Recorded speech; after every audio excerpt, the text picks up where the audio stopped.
Hello students, आज हम लोग इलेक्ट्रिक फील्ड का कॉन्सेप्ट रिवाइज करेंगे। आपको बता रखे थोड़ा बहुत पहले भी इलेक्ट्रिक फील्ड क्या होता है और इलेक्ट्रिक फील्ड की डेफिनेशन, एसआई यूनिट, सारी चीजें। ठीक है बेटा, तो will start with electric field. Revise कर लेंगे हम जल्दी जल्दी सब कुछ।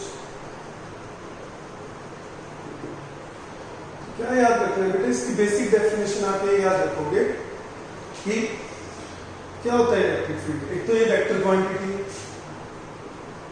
वेक्टर क्वांटिटी है मतलब इसकी मैग्नीट्यूड भी होगा और इसकी डायरेक्शन भी होगी। ओके, उसके बाद इसकी डेफिनेशन क्या है। एक डेफिनेशन हम लोग पढ़ते हैं कि it is the space around the charge. कोई चार्ज है, इसके आसपास it is the region or space around the charge where another charge experiences force। ये डेफिनेशन बोली जाती है इलेक्ट्रिक फील्ड की। ओके, बट ये हमारे काम नहीं आती है जब हम न्यूमेरिकल्स करते हैं। तो सिर्फ हमें जस्ट आइडिया बताया कि एक फील्ड है चार्ज के आसपास जहां पर दूसरा चार्ज क्या एक्सपीरियंस करेगा, फोर्स। तो इसकी एग्जैक्ट डेफिनेशन क्या जाननी है आपको, तो जो मैं बोल रहा हूँ अपने नोटबुक में लिखोगे आप लोग कि क्या होता है electric field. It is a force experienced bye a unit positive charge. मतलब हमें किसी पॉइंट पर, फॉर एग्जांपल ये पॉइंट है, यहाँ पर इलेक्ट्रिक फील्ड को डिफाइन करना है। तो कैसे डिफाइन होगी कि यहाँ पर अगर हम एक यूनिट पॉजिटिव चार्ज रख दें तो उस पर जितना फोर्स लगेगा वो किसके बराबर होगा, इलेक्ट्रिक फील्ड के। यूनिट पॉजिटिव चार्ज मतलब 1 कूलम चार्ज। 1 कूलम चार्ज पर जो फोर्स लगेगा वो इलेक्ट्रिक फील्ड के बराबर होगा।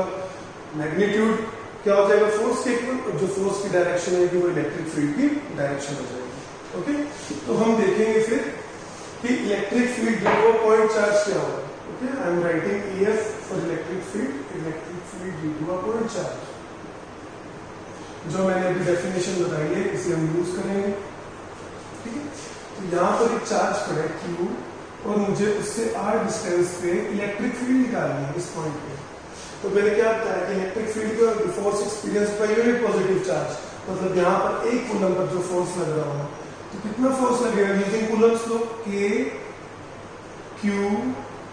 यहाँ पर कितना है, 1 कूलम चार्ज का फोर्स निकालना है into 1 divide by R square. और ये किसके बराबर होगा, जो फोर्स लगेगा 1 कूलम पे, that will be equal to electric field. Okay, तो कितना आ गया electric field, K by R square. और 1 कूलम चार्ज पर किधर फोर्स लगेगा, किधर फोर्स लगेगा, ये क्या है इलेक्ट्रिक फील्ड की डायरेक्शन। ओके, जल्दी से सीख ले। सबसे बेसिक फॉर्मूला इस चैप्टर का भी, electric field due to point charge क्या होता है, K बाय R स्क्वायर।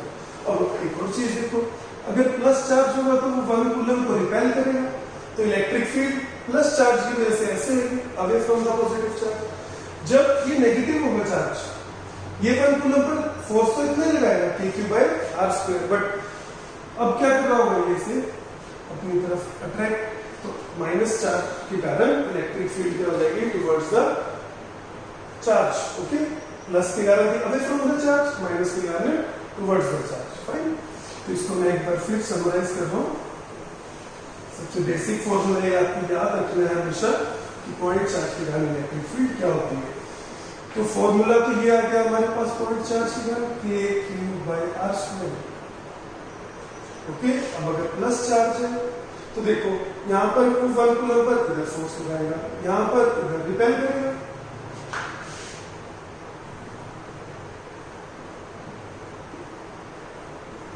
तो ऐसा फील्ड होगा प्लस Q पर। डायरेक्शन मैंने दिखा दी, magnitude K by R square. जब माइनस Q होगा तो डायरेक्शन माइनस Q की तरफ होगी, बिकॉज इलेक्ट्रिक फील्ड क्या होता है, force experience by unit positive charge. वह पॉजिटिव चार्ज पर किधर फोर्स लगेगा, माइनस चार्ज से क्या करेगा, अट्रैक्ट करेगा। ओके, इसको हम बोल देते हैं radially outward and this is called radially inward. Formula दोनों के लिए सेम है। ओके बेटा, जब हम नेक्स्ट चैप्टर रिवाइज करेंगे इलेक्ट्रिक पोटेंशियल, मैं आपको पहले भी बता चुका हूँ कि जब हम वेक्टर क्वांटिटीज की बात कर लेते हैं तब हम सिर्फ प्लस माइनस हमें क्या बताता है, डायरेक्शन। प्लस के कारण अवे, माइनस के कारण टुवर्ड्स। आपको फॉर्मूले में प्लस माइनस नहीं लिखना। जब हम स्केलर क्वांटिटीज के साथ डील कर रहे होंगे तब हम प्लस माइनस लिखते हैं। ओके, जब हम आगे बढ़ेंगे मैं आपको ये चीज याद करवाऊंगा। अभी देखो, अभी आपको नहीं लिखना, क्यू के कारण भी K Q by R square, minus के कारण भी K Q by R square, बस प्लस माइनस हमें डायरेक्शन बताया। ओके फाइन, ये आपको याद रखनी है बात। तो ये इलेक्ट्रिक फील्ड हो गया due to a point charge.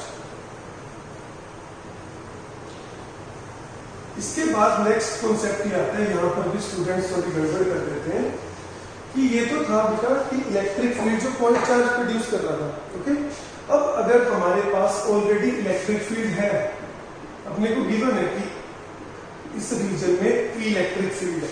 Okay, हमें नहीं पता कहां से एक्सटर्नल इलेक्ट्रिक फील्ड बोल देते हैं इसे। तो अगर मैं यहाँ पर एक क्यू चार्ज रख दूंगा इस इलेक्ट्रिक फील्ड में, ठीक है, ये अपना तो इलेक्ट्रिक फील्ड प्रोड्यूस करेगा, मतलब इससे इलेक्ट्रिक फील्ड क्या करेगा और चार्जेस पे फोर्स लगाएगा। बट अब ये इलेक्ट्रिक फील्ड एक्सटर्नल है, ये इलेक्ट्रिक फील्ड ये नहीं है जो ये प्रोड्यूस कर रहा है। अब अगर इलेक्ट्रिक फील्ड में आप चार्ज को रखेंगे तो चार्ज विल एक्सपीरियंस फोर्स। पहले था कि charge will produce electric field, अब हम डिस्कस कर रहे हैं कि charge will experience electric force. तो क्या होता है बेटा, ई क्या होता है, force on 1 coulomb charge. 1 coulomb पर ई लग रहा है तो क्यू पर कितना फोर्स लगेगा, क्यू। ये फोर्स का फॉर्मूला आ जाता है, ई अपने को गिवन होगा। ओके, अब ये भी एक और नोट करने वाली बात है कि अगर ये प्लस है, क्योंकि 1 कूलम का फोर्स बताती है इलेक्ट्रिक फील्ड, तो प्लस चार्ज के कितने फोर्स लगेगा in the direction of electric field. But अगर माइनस चार्ज लेंगे तो माइनस पे कहां पर फोर्स लगेगा, opposite to the direction of electric field. ये हमेशा याद रखना है, प्लस चार्ज पर फोर्स लगते हैं इन the direction of electric field और माइनस पे अपोजिट। ओके, तो ये पॉइंट भी नोट करोगे। फॉर्मूला ये रहेगा, माइनस पर भी क्यू फोर्स लगेगा और प्लस पर भी क्यू फोर्स लगेगा। ओके, इसको हम ऐसे वेक्टर फॉर्म में वैसे लिख सकते हैं, F इक्वल टू क्यू। देखो क्यू प्लस डालोगे तो फोर्स की डायरेक्शन क्या आ जाएगी, इलेक्ट्रिक फील्ड बनी। क्यू नेगेटिव डालोगे, वेक्टर क्या के नेगेटिव आता है तो डायरेक्शन क्या हो जाती है, अपोजिट। तो डायरेक्शन क्या आएगी, opposite to the direction of electric field. तो अब आपका दो फॉर्मूले यहाँ पर आपके प्रिपेयर हो जाते हैं कि पॉइंट चार्ज में इलेक्ट्रिक फील्ड है के क्यू बाई आर स्क्वायर, और अगर हम पॉइंट चार्ज को इलेक्ट्रिक फील्ड में रख देते हैं उस पर फोर्स क्या रहेगा, क्यू। और प्लस माइनस का आपको ध्यान देना है, प्लस माइनस हमें क्या बताएंगे, डायरेक्शन के बारे में बताएंगे। तो एग्जाम में क्वेश्चन आता है, define electric field, right it's SI unit. SI unit हम यहाँ से निकालेंगे, फोर्स की क्या न्यूटन, इसकी कूलम, तो एसआई यूनिट क्या होगी, न्यूटन पर कूलम। एक और एसआई यूनिट भी होती है जो हम नेक्स्ट चैप्टर में डिस्कस करते हैं इलेक्ट्रिक फील्ड की, वोल्ट पर मीटर।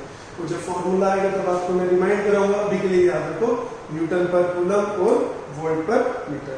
तो ये हमारी यहाँ पर दो चीजें हो जाती हैं कि जो पॉइंट चार्ज कितना इलेक्ट्रिक फील्ड प्रोड्यूस करेगा और पॉइंट चार्ज पर कितना फोर्स करेगा।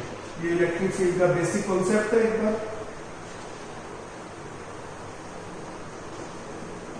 ओके, इसके बाद इस चैप्टर में बेटा इंपॉर्टेंट 6 डेरिवेशन है जो बोर्ड्स में एनसीईआरटी में दे रखी है। 6 डेरिवेशन है, वो 6 के 6 से आपको रिवाइज करवाऊंगा। ओके, मतलब अपना प्लान ये रहेगा, हम इलेक्ट्रिक फील्ड पढ़ेंगे, इलेक्ट्रिक फ्लक्स पढ़ेंगे और गॉस लॉ पढ़ेंगे। उसके अलावा जो छोटे मोटे टॉपिक है वो हम डिस्कस कर चुके हैं, वो आपको उससे रिवाइज करोगे। तो इलेक्ट्रिक डाइपोल क्या होता है, अगर आपसे कोई डेफिनेशन पूछ ले इलेक्ट्रिक डाइपोल की,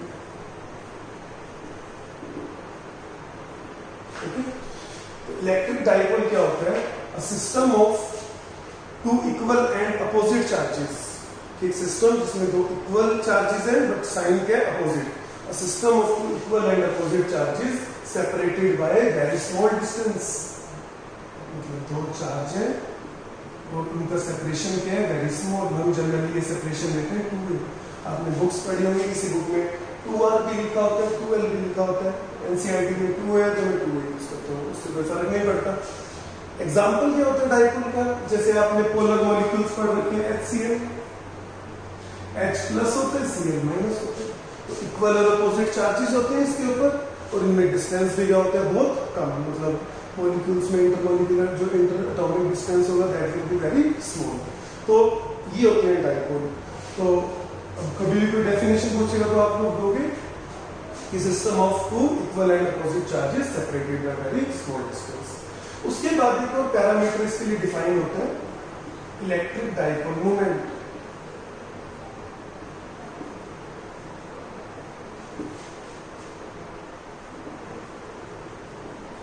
इलेक्ट्रिक डाइपोल मोमेंट किसके बराबर होते हैं, क्या याद रखोगे कि it is equal to the charge into separation between the two charges Q2A। और ये भी वेक्टर क्वांटिटी है बेटा, it is also a vector quantity, तो इसकी डायरेक्शन भी होगी। अभी मैंने सिर्फ क्या लिखा है, मैग्नीट्यूड, तो इसकी डायरेक्शन होती है हमेशा -q से +q की तरफ, राइट। इसको हम P से डिनोट करते हैं, अगर इसे वेक्टर फॉर्म में लिखूं, मैग्नीट्यूड है Q2A, एक यूनिट वेक्टर हम मान लेते हैं इस डायरेक्शन में P कैप। यूनिट वेक्टर क्या होता है, इसका मैग्नीट्यूड 1 होता है, सिर्फ डायरेक्शन बताता है। मैंने यूनिट वेक्टर किस डायरेक्शन में लिया, माइनस से प्लस, तो ये डायरेक्शन किसकी है, इलेक्ट्रिक डाइपोल मोमेंट की, इसे P कैप से this is the definition of electric dipole moment. Vector quantity है और होता क्या है कि its direction is from -q to +q and magnitude is charge into separation between two charges, okay. इसकी ऐसा यूनिट क्या होगी, चार्ज की कूलम और डिस्टेंस की मीटर। ध्यान रखना, सेंटीमीटर जैसा दिखता है, सेंटीमीटर में सी और एम छोटे होते हैं, बट ये कूलम है और ये मीटर, ऐसा यूनिट डेफिनेशन और वेक्टर क्वांटिटी है, आपको याद रखना। एक और भी यहाँ पर चीज ध्यान रखोगे, जैसे मैंने क्या बोला कि चार्ज इनटू सेपरेशन, तो चार्ज की सर +q ले या -q ले, तो हमें सिर्फ मैग्नीट्यूड लेना होता है। कि अगर आपसे कभी कोई क्वेश्चन पूछता है कि चार्ज बताओ डाइपोल पे, तो आपका आंसर होगा q। अगर आपसे कोई ये क्वेश्चन पूछते कि टोटल चार्ज बताओ डाइपोल पे, फिर आंसर होगा 0, क्योंकि टोटल चार्ज डाइपोल पे क्या है, 0, ओके। तो ये बड़ा इंपॉर्टेंट कॉन्सेप्ट है, electric dipole moment, very important, paper में भी आता है। तो अब हम सीखेंगे इसकी दो डेरिवेशन से, हम इलेक्ट्रिक फील्ड फाइंड आउट करते हैं कि electric field due to dipole on its axis, ये डेरिवेशन है, and on its equatorial plane. तो देखो बेटा, पहले हम एक्सिस वाली डेरिवेशन मैंने आपको बता दी रखी है, पहले आप लोगों ने मुझे लिखकर भी दिखा रखी है, जो अटेंटिव थे ऑनलाइन क्लास में, ओके।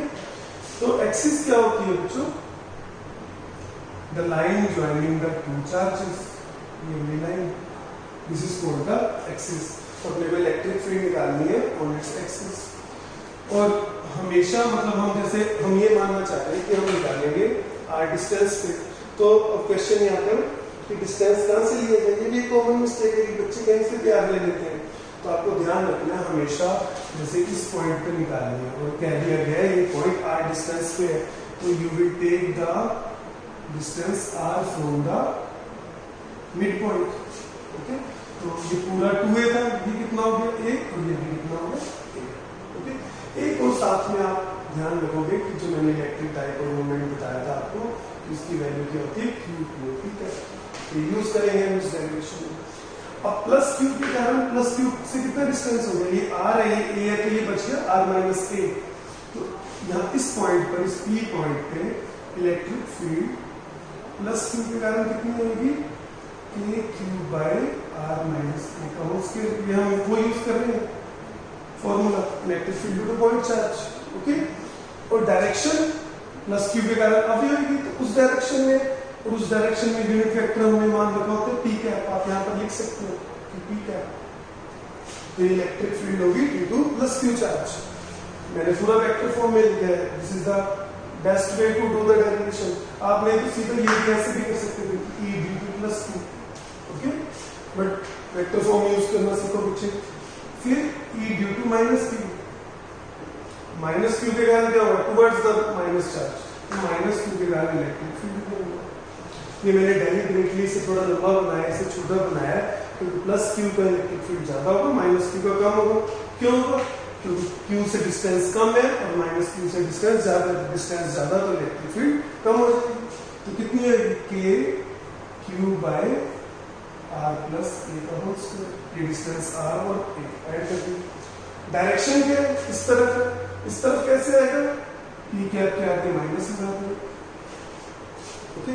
ये हमारे हमने इलेक्ट्रिक फील्ड लिख दी, देखो मैंने +q के कारण भी k लिखा, माइनस के कारण भी q, बट प्लस और माइनस हमें क्या बता रहे हैं, डायरेक्शन +q के कारण उधर, -q के कारण इधर, तो नेट इलेक्ट्रिक फील्ड कितना हो जाएगा, दोनों चार्जेस। बड़ी सिंपल सी डेरिवेशन है बेटा, बस आपको ध्यान से करनी है। तो दोनों का नेट लिख दिया, डाल दो फॉर्मूला यहाँ पर, दोनों की वैल्यूज मैंने p कैप कॉमन ले लिया, अब यहां से एलसीएम लो,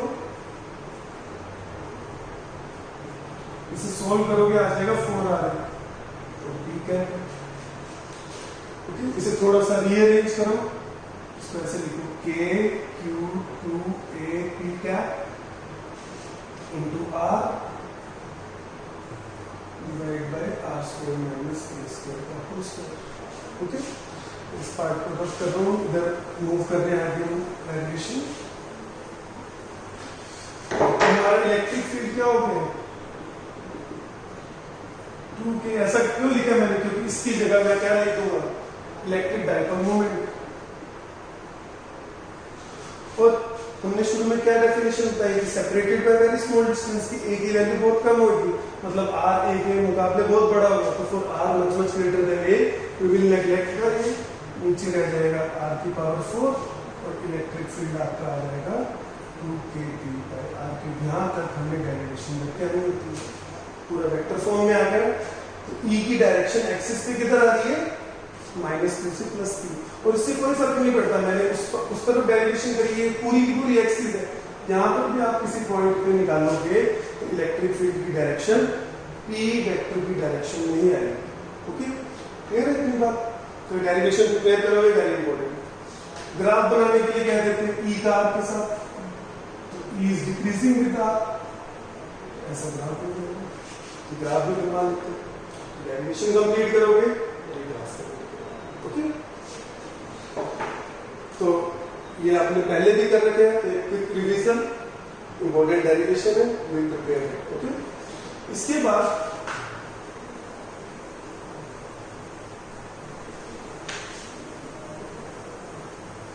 इक्वेटोरियल प्लेन। इक्वेटोरियल प्लेन की डेरिवेशन में सबसे इंपॉर्टेंट बस डायग्राम होता है, अगर आपने डायग्राम से इसे ड्रॉ कर लिया तो वो भी डेरिवेशन सिंपल। तो देखो पहले मैं ये बताऊंगा कि इक्वेटोरियल प्लेन क्या होता है। ये तो एक्सिस है, इक्वेटोरियल प्लेन होता है तो plane passing through the centre and perpendicular to the axis, मतलब ये प्लेन होगा ऐसे, इस सेंटर से पास होगा परपेंडिकुलर टू द एक्सिस। तो हम प्लेन को कैसे दिखाते हैं, लाइन की तरह। ये इक्वेटोरियल प्लेन है।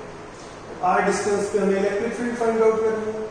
डिस्टेंस कहां से लेंगे, सेंटर से, तो मान लो इस पॉइंट पर निकाल लेंगे, तो प्लस क्यू के कारण इलेक्ट्रिक फील्ड इधर आएगी away from the plus Q, और माइनस क्यू के कारण टुवर्ड्स माइनस क्यू। दोनों मैंने ई लिख दिए क्योंकि दोनों के कारण जो मैग्नीट्यूड होगा वो सेम होगा। कितना होगा, ई की वैल्यू क्या होनी चाहिए, फॉर्मूला क्या है कि क्यू बाय आर स्क्वायर, और ये डिस्टेंस कितना है under root of R square plus A square, मतलब ये पॉइंट ये इक्वी डिस्टेंट है from plus Q and minus Q, तो K Q by R square plus A square हो जाएगा। अब हम क्या देखेंगे कि हम कंपोनेंट्स अगर करेंगे ये सारे एंगल थीटा होंगे, आप मैथ से देख सकते हो, ये भी थीटा ये भी थीटा। ओके, तो ई का ऊपर कंपोनेंट आएगा ई साइन थीटा, इधर नीचे आएगा ई साइन थीटा, ये आपस में क्या हो जाएंगे, कैंसिल हो जाएंगे, और इधर ई cos theta E cos theta, तो नेट इलेक्ट्रिक फील्ड कितनी आ जाएगी हमारे पास 2 ई कोस थीटा, ये ऐड होंगे। अगेन वेक्टर फॉर्म में लिखने की भी डालो, ये डायरेक्शन किधर है हमारा, पी कैप इधर था यूनिट वेक्टर, ये इसके अपोजिट है, अपने को क्या लगाना पड़ेगा, माइनस पी कैप। ओके, तो वैल्यूज पुट कर दो, बस डायग्राम अगर आपका सही है तो उसके बाद डेरिवेशन में कुछ करती है, cos थीटा की वैल्यू डाल दो, ये रहा थीटा cos थीटा हमारा, cos थीटा क्या होगा, बेस बाय हाइपोटेन्यूज, बेस है a, हाइपोटेन्यूज से under root of r square plus a square, minus p cap minus आगे ले जाते हैं p कैप ऐसे, फिर इसे थोड़ा सा रीअरेंज करके लिखो minus q 2p cap r square plus a square इसको पावर 3/2। ओके, इसकी जगह हम क्या लिख देंगे वापस से, p वेक्टर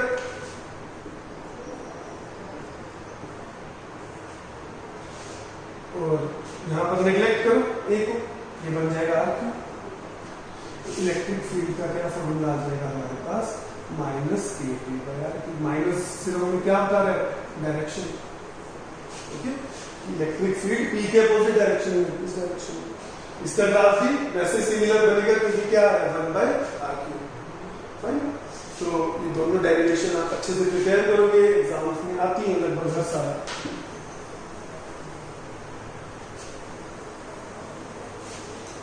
अभी तक हमने क्या किया इसमें, हमने ये डिस्कस किया है कि जो इलेक्ट्रिक डाइपोल है वो कितना इलेक्ट्रिक फील्ड प्रोड्यूस कर रहा है। जैसे हमने पहले क्या किया था कि एक पॉइंट चार्ज कितना इलेक्ट्रिक फील्ड प्रोड्यूस कर रहा है, फिर हमने पॉइंट चार्ज को क्या करा था, इलेक्ट्रिक फील्ड में रख दिया था। सिमिलरली हम यहाँ पर क्या करेंगे, अब इलेक्ट्रिक डाइपोल को इलेक्ट्रिक फील्ड में रखेंगे। और कैसे इलेक्ट्रिक फील्ड में रखेंगे, हम यूनिफॉर्म इलेक्ट्रिक फील्ड में रखेंगे। ये भी concept again very important. Uniform electric field मतलब मैग्नीट्यूड भी कांस्टेंट और डायरेक्शन भी। और यूनिफॉर्म इलेक्ट्रिक फील्ड को कैसे दिखाया जाता है, ऐसे दिखाते हैं कि डायरेक्शन भी हर जगह सेम है और मैंने इक्वली स्पेस्ड लाइंस बनाई है। तो इक्वली स्पेस्ड लाइन है मतलब हर जगह लाइन की डेंसिटी सेम है। डेंसिटी सेम है तो इलेक्ट्रिक फील्ड की वैल्यू भी क्या होगी, सेम। ओके, तो हमेशा इलेक्ट्रिक फील्ड को हम ऐसे दिखाते हैं। तो इसमें हम स्पेशल केसेस पहले डिस्कस करेंगे। फाइन, सबसे पहले थीटा जो है, ध्यान से सुन लेना बेटा, theta is the angle between electric field and electric dipole moment. तो शुरू में थीटा 0 ले लिया, मतलब इलेक्ट्रिक फील्ड भी इधर और इलेक्ट्रिक डाइपोल मोमेंट भी इधर। ओके, दोनों की डायरेक्शन क्या है, सेम, दोनों सेम डायरेक्शन में। तो क्या होगा, मतलब माइनस क्यू यहाँ है, प्लस क्यू यहाँ है। प्लस क्यू पे कितना फोर्स लगेगा, Q, in the direction of electric field. Minus Q पे भी क्यू ही लगेगा, but in the direction opposite to the electric field. तो अब क्या केस हो गया, यहाँ पर नेट फोर्स क्या हो गया, 0, इक्वल एंड अपोजिट फोर्स। और अगर हम कपल का कॉन्सेप्ट याद करें, 11th में हमने पढ़ा था, दो इक्वल और अपोजिट फोर्सेस जब लगे रहते हैं तो उसे हम कपल बोलते हैं। और टॉर्क ड्यू टू कपल क्या होता है कि force into perpendicular distance between their line of action of forces. Line of action of force ये, इसकी ये, इसकी ये, दोनों में डिस्टेंस क्या है, 0। तो फोर्स भी 0 और भी 0। ओके, आप सोच सकते हो कि जैसे ये डाइपोल है ना, इक्वल और अपोजिट फोर्स लगा रहा हूँ, ना ये घूमेगा ना ये चलेगा। और जब किसी बॉडी पर दोनों चीजें चीजें होती हैं तो आप बोलते हैं वो इक्विलिब्रियम है। तो अभी यूनिफॉर्म इलेक्ट्रिक फील्ड में डाइपोल को रखा और डाइपोल और इलेक्ट्रिक फील्ड में एंगल कितना है, 0 डिग्री। तो फोर्स भी 0 होगा, टॉर्क भी 0 होगा, दिस इज कॉल्ड इक्विलिब्रियम। इसके आगे एक और वर्ड लगाऊंगा, स्टेबल। ये अभी के लिए याद रखो कि जब थीटा 0 होता है तो जो इक्विलिब्रियम होता है वो स्टेबल इक्विलिब्रियम होता है। और इसमें कैसे पता चलता है स्टेबल इक्विलिब्रियम, और दूसरा होता है अनस्टेबल इक्विलिब्रियम। मतलब एक और इक्विलिब्रियम होगा जिसमें फोर्स और टॉर्क दोनों 0 होंगे, बट उसे हम बोलेंगे अनस्टेबल इक्विलिब्रियम। तो पोटेंशियल एनर्जी से पता चलता है, पोटेंशियल एनर्जी मिनिमम होती है जब स्टेबल इक्विलिब्रियम होता है। जब हम पोटेंशियल एनर्जी का फॉर्मूला पढ़ेंगे तब मैं आपको रिमाइंड करवाऊंगा कि इस केस में इस डाइपोल की पोटेंशियल एनर्जी मिनिमम होती है। अभी के लिए याद करना कि this is called stable equilibrium, कि थीटा इक्वल टू 0 का केस होगा। फिर अगर ये पेपर में कहते हैं कि in which orientation electric dipole place in uniform electric field is in stable equilibrium, तो आप क्या बोलोगे कि when angle between electric dipole moment and electric field is 0 degree, then electric dipole is in stable equilibrium. Okay, second case ले रहा हूं मैं, theta equal to 180 degree. तो ई तो इधर ही है हमारा, पी मतलब इधर है, पी इधर है तो क्या होगा, प्लस क्यू इधर है, माइनस क्यू इधर है। ओके, प्लस क्यू पे इलेक्ट्रिक फील्ड की डायरेक्शन में फोर्स लगेगा, कितना लगेगा, क्यू, माइनस क्यू पे अपोजिट। अभी भी क्या है, इक्वल एंड अपोजिट फोर्स, तो नेट फोर्स कितना हो गया, 0। Line of action of forces में डिस्टेंस 0 है तो टॉर्क भी क्या हो गया, 0। फिर से equilibrium, this equilibrium is unstable equilibrium. आपको याद रखना है स्टेबल इक्विलिब्रियम कब होता है, अनस्टेबल इक्विलिब्रियम कब होता है, जब हम आपका क्वेश्चन पूछते हैं। और इस केस में पोटेंशियल एनर्जी जो होगी वो क्या होगी, मैक्सिमम।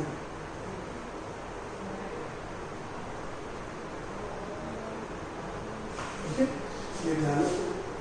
इसके बाद जब हम स्पेशल केसेस ही पढ़ रहे हैं, थीटा 0 थीटा 180,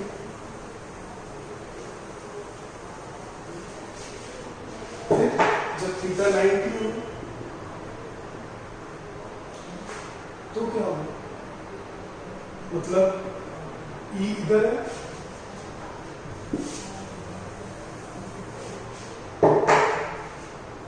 E इधर है और E ऐसे, मतलब ऐसे पढ़ा गया तो plus Q minus plus Q है Q in the direction of electric field, इसको इधर Q opposite to the direction of electric field.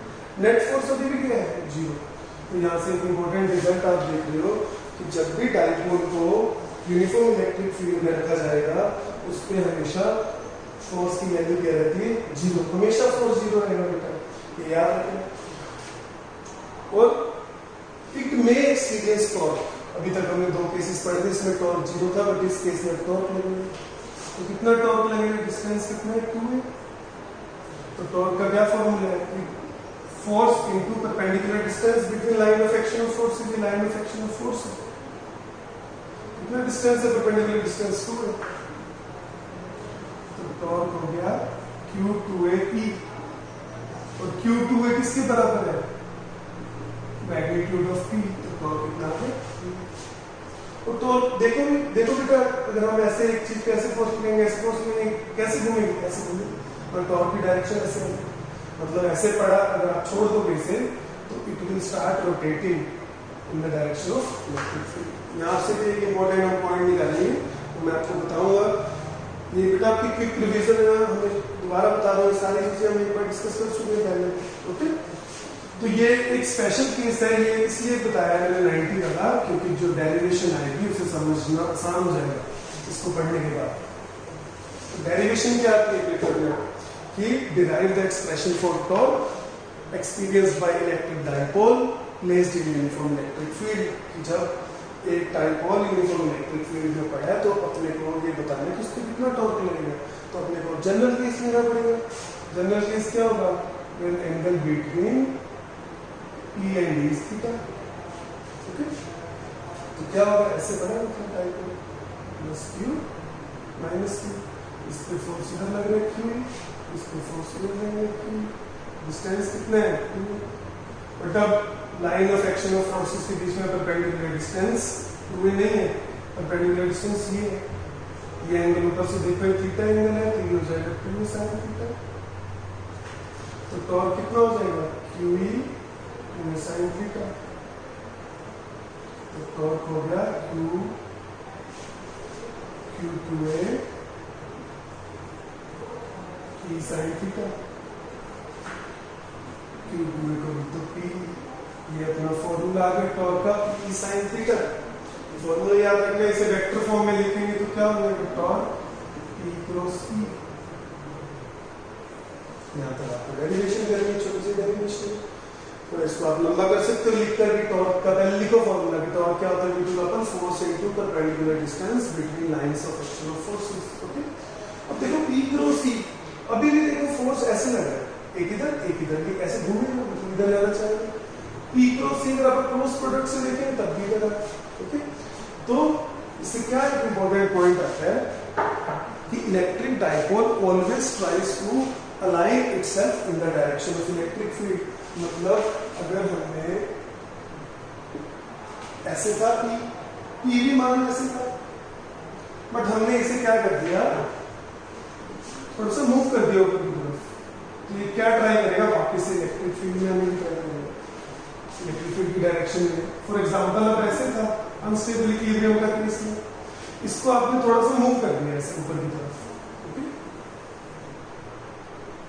तो क्या ट्राई करेगा, it will try to align itself in the direction of electric field, ऐसे घूम जाएगा, आप थोड़ा सा ऐसे मूव करोगे इधर चला जाएगा। बट जब स्टेबल इक्विलिब्रियम में था, मतलब जब ऐसे था और आपने मूव किया तो वापस जाने की कोशिश करेगा, बट अनस्टेबल इक्विलिब्रियम से मूव करोगे तो वापस उधर ही जाएगा, ये पूरा घूम जाएगा और it will try to align itself in the direction of electric field. तो ठीक है बेटा, ये पूरा कंसेप्ट हमारा हो जाता है कि आपने इलेक्ट्रिक फील्ड की डेफिनेशन सीख ली, electric field due to point charge सीख लिया, electric force experience by point charge, SI unit of electric field is a vector quantity. फिर पूरा इलेक्ट्रिक डाइपोल मोमेंट, मतलब क्या सीखा हमने, डाइपोल क्या होता है, इलेक्ट्रिक डाइपोल मोमेंट क्या होता है, फिर उसकी एक्सिस क्या होती है, उसका इक्वेटोरियल प्लेन क्या होता है, फिर एक्सिस पे इलेक्ट्रिक फील्ड की डेरिवेशन, इक्वेटोरियल प्लेन पे इलेक्ट्रिक फील्ड की डेरिवेशन, ग्राफ भी ध्यान रखना। ओके, फिर अब जब हमने डाइपोल को इलेक्ट्रिक फील्ड में रख दिया, अब हम नहीं डिस्कस कर रहे, हमें नहीं कोई फर्क नहीं पड़ता कि ये इलेक्ट्रिक फील्ड कितने प्रोड्यूस कर रहा था, क्योंकि जो ये इलेक्ट्रिक फील्ड प्रोड्यूस करता है उसका इम्पैक्ट अदर चार्जेस पे होता है, खुद पे कोई इम्पैक्ट नहीं होगा। तो हमने इसे किसी एक्सटर्नल यूनिफॉर्म इलेक्ट्रिक फील्ड में रखा और हमने बेसिस पढ़े कि जब दोनों की डायरेक्शन P और E की डायरेक्शन सेम होगी तो इस पे फोर्स और टॉर्क दोनों जीरो होंगे, स्टेबल इक्विलिब्रियम में होगा, स्टेबल इक्विलिब्रियम में पोटेंशियल एनर्जी मिनिमम। फिर जब ये अपोजिट डायरेक्शन में होगी P और E तब भी force zero torque zero, okay, but वो अनस्टेबल इक्विलिब्रियम होगा, उसमें पोटेंशियल एनर्जी आपकी क्या आएगी, मैक्सिमम। फिर ये डायरेक्शन थीटा 0 थीटा 180 वाला केस इंपॉर्टेंट है कि कौन सा स्टेबल इक्विलिब्रियम कौन सा अनस्टेबल इक्विलिब्रियम। फिर ये डेरिवेशन, इस पे कितना टॉर्क लगता है, डेरिवेशन भी आपको अच्छे से आनी चाहिए और ये फॉर्मूला भी याद रखना है कि आपको दे देंगे टॉर्क दे दिया, P दे दिया, थीटा दे दिया, E पूछ दिया, तो ऐसे न्यूमेरिकल्स भी होते हैं, तो फॉर्मूला भी याद रखना है। और लास्ट पॉइंट क्या इंपॉर्टेंट मुझे याद रखना है कि electric dipole always tries to align itself in the direction of electric field। ठीक है, तो मेरे दो टॉपिक आज रिवाइज होते हैं, electric field and electric dipole. Okay, thanks.